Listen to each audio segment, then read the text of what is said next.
Betrayed by best friend. I came home to the sound of glass shattering and my wife's voice cutting through the air like a knife. She was yelling, hurling accusations, calling me a cheater in front of her sister and our neighbor, her face twisted in rage.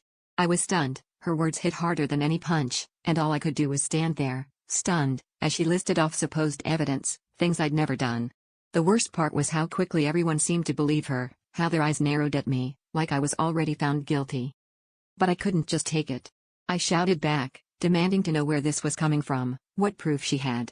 The room turned into a screaming match, voices overlapping, until suddenly, she broke. She stopped, breath shaking, and out of nowhere she blurted out the truth. She was pregnant, and the baby wasn't mine.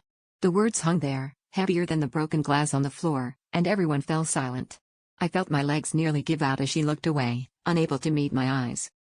That's when it hit me, like a slow-motion train crash. I knew who the father was. It was the same neighbor standing 3 feet away, the one who'd always been a little too helpful, who'd shown up with groceries when I worked late, who was now staring at the floor with guilt written all over his face. I remembered the late-night laughs I'd overheard, the way she'd brushed off my questions about their friendship, and it all clicked into place.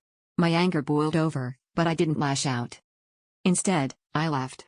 I walked out the door with nothing but my keys, feeling my entire marriage dissolve in one night.